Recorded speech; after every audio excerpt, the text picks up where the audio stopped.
ఆర్థిక నిపుణులు పైగా పైగా పొలిటికల్ అనలిస్టు ఆర్థిక నిపుణులు కూడా మీకైతే ఇంకా బాగా దీన్ని చూస్తే ఏమనిపిస్తుంది అంటే నిజంగానే ఇందాక కోటపాటి నరసింహనాయుడు గారు అన్నట్టుగా ఒక అంకెల గారిడిలాగా అనిపిస్తుందా నిజంగానే ఈ ఇవన్నీ కూడా సంక్షేమ ఈ నిధులన్నీ కూడా నిజంగా ప్రజల దగ్గరికి వెళ్ళే పరిస్థితి ఉందంటారా ఏంటి అసలు మీ మీ ఆలోచన ఏ విధంగా ఉంది ఇప్పుడు ఏ శాఖకి ఏ మేరకు కేటాయించారు, అదే విధంగా గతంలో అంటే గత ప్రభుత్వం బిఆర్ఎస్ ప్రభుత్వం చేసినటువంటి కేటాయింపులు ఎన్ని, ఆ కేటాయింపులకి ఇప్పుడు కొత్తగా ఇవాళ బడ్జెట్ ప్రవేశపెట్టినటువంటి దానిలో కేటాయింపులు ఏమిటి అనేటువంటిది కంపేర్ చేయాలి. అవును, ఆ కంపేర్ చేయడానికి మనం డిస్కషన్ ప్రారంభించేంత వరకు ఎక్కడ అప్లోడ్ చేయలేదు.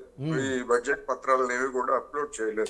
అవును, కేవలం బట్టి విక్రమార్క గారి ఉపన్యాసం ఆధారంగా మాత్రమే మనం చర్చలు జరుపుకోవాల్సి వస్తే దానికి అనేకమైనటువంటి పరిమితులు ఉంటాయి. కొన్ని తీవ్రమైనటువంటి ఆరోపణలు కానీ లేదా స్వీపింగ్ రిమార్క్స్ కానీ చేయాల్సినటువంటి పరిస్థితి ఉండదు. ఎందుకంటే ఆ విధంగా చేయడం అంటే మనం వివరాలు లేకుండా స్వీపింగ్ రిమార్క్స్ చేయడం అది రాజకీయ పరమైనటువంటి ఆరోపణలు అవుతాయి తప్ప మరొకటి కాదు.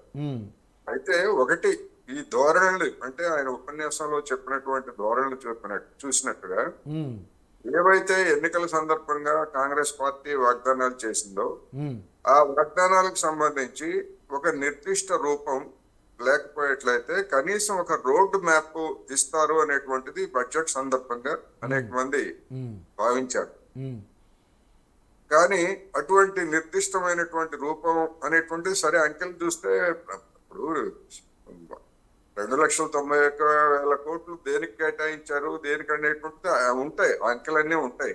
అయితే దానిలో ఇప్పుడు మన వాళ్ళందరూ చెప్తున్నట్టుగా ఆదాయం గతంలో బిఆర్ఎస్ ప్రభుత్వం కూడా ఏం చెప్పింది, 40,000 కోట్లు 50,000 కోట్ల రూపాయలు మన నీతి ఆయోగ్ సిఫార్సు చేసింది కొన్ని పథకాలకి.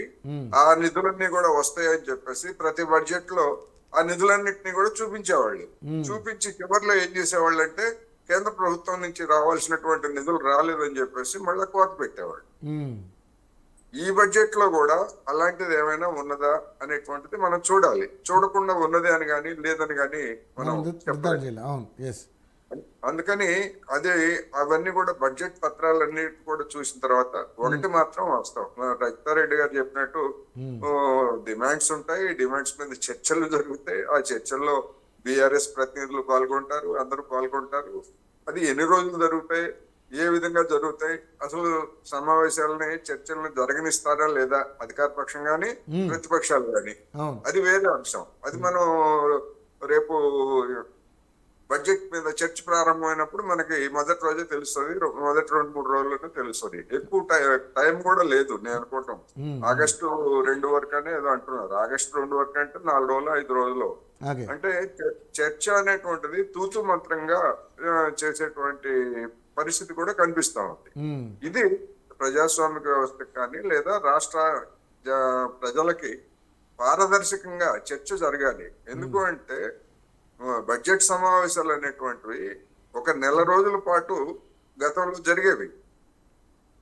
ప్రతి డిమాండ్ ని కూడా మొత్తం స్కాన్ చేసి ప్రతిపక్షాలు లేదా ప్రభుత్వ పక్షం కూడా వివరంగా చర్చించడానికి దాదాపు ఒక నెల రోజులు జరిగేటువంటి చర్చలు అలా 5 రోజులు లేకపోతే వారం రోజుల్లో ఏమి చర్చిస్తారు, సగం రచ్చకే పోతుంది సమయం అంతా కూడా, విమర్శలకే పోతుంది సగం. విమర్శలకే పోతుంది సగం టైం అంతా అంటున్నాయి.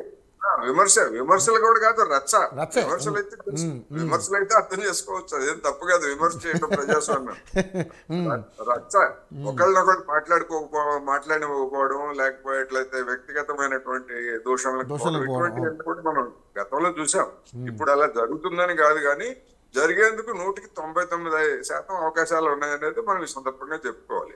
అందుకని బడ్జెట్ పత్రాలన్నీ కూడా మనకి వెల్లడైన తర్వాత మరొక డిస్కషన్ పెట్టుకుంటే, ఇప్పుడు మన మేడం గారు చెప్పారు గొల్ల గురుములకి ఏం లేదు, లేకపోతే వాళ్ళకి లేదు వీళ్ళకి లేదని, అవన్నీ పత్రాలు చూడుకోండి. ఎందుకంటే ఒకటి ఇక్కడ అదే విధంగా కేసీఆర్ కూడా కొన్ని విమర్శలు చేశారు, ఆ పాలసీ లేదు ఈ పాలసీ లేదు అనేది. అది మరి ఒక అనుభవజ్ఞుడైనటువంటి నాయకుడిగా మరి ఆ కామెంట్ ఎలా చేశారనేటువంటి నాకు ఆశ్చర్యంగా ఉంది. ఎందుకు అంటే ఈ ప్రభుత్వము అధికారానికి వచ్చిన తర్వాత కానీ లేదా బడ్జెట్ సందర్భంలో కానీ గతంలో ఉన్నటువంటి పాలసీలన్నీ మేము రద్దు చేశాము, కొత్త పాలసీలను తీసుకొస్తాము అని చెప్పి దీనిలో ఇంట్రడ్యూస్ చేయకపోతే పాలసీలు లేవనుకోవాలి.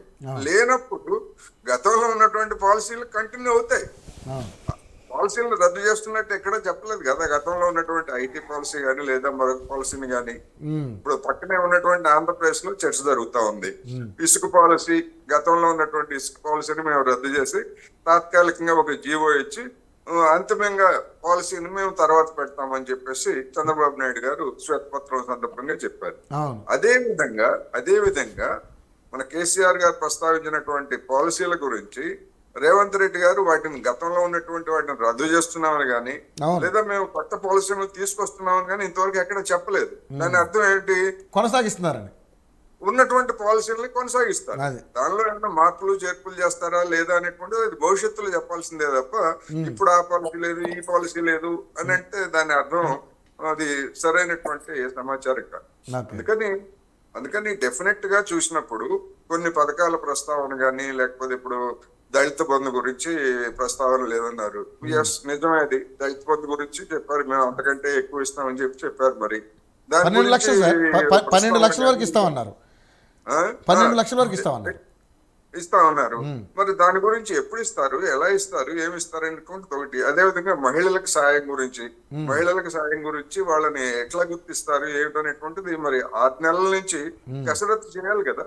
వీళ్ళకి అవకాశం ఉంది కదా. 6 నెలల పాటు ఏం చేస్తున్నారు అనేటువంటి ప్రశ్న ఇప్పుడు ప్రతిపక్షాలు లేవనెత్తాయి లేదా నాలాంటి వాళ్ళు కూడా లేవనెత్తారు. 6 నెలల నుంచి కసరత్తు చేయాలి కదా. బడ్జెట్ ప్రవేశపెడతారు, మీకు ఆ టైం ఉందని తెలుసు. కానీ మరి మీరు ఏం చేశారంటే చేసింది ఏమీ లేదు, అయ్యేవారు చేసిన తప్పులను మళ్ళా దిద్దుకుంటున్నారనే సామెత ఉంది.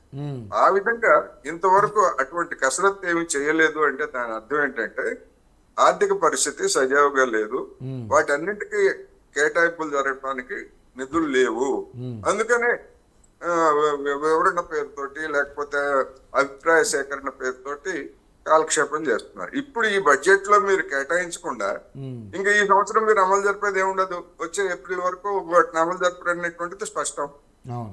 తర్వాత మళ్ళా బడ్జెట్ పెట్టినప్పుడు కదా, తర్వాత మళ్ళా మార్చి నెలలో కొత్త బడ్జెట్ పెట్టినప్పుడు అప్పుడు మీరు ఏం చేస్తారు ఏమిటనేది అప్పుడు తెలుస్తుంది.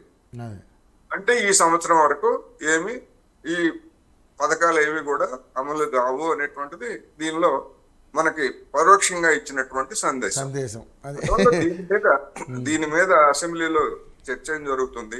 ప్రభుత్వం ఏ విధమైనటువంటి సమాధానం ఇస్తుంది అనేటువంటిది మనం చూడాల్సి. Okay, right. వెంకట్ గారు, నిజంగానే ఇప్పుడు కోటేశ్వర గారు అన్నట్టుగా ఏంటి అంటే ఇప్పుడు దాదాపుగా 6 నెలలు కంప్లీట్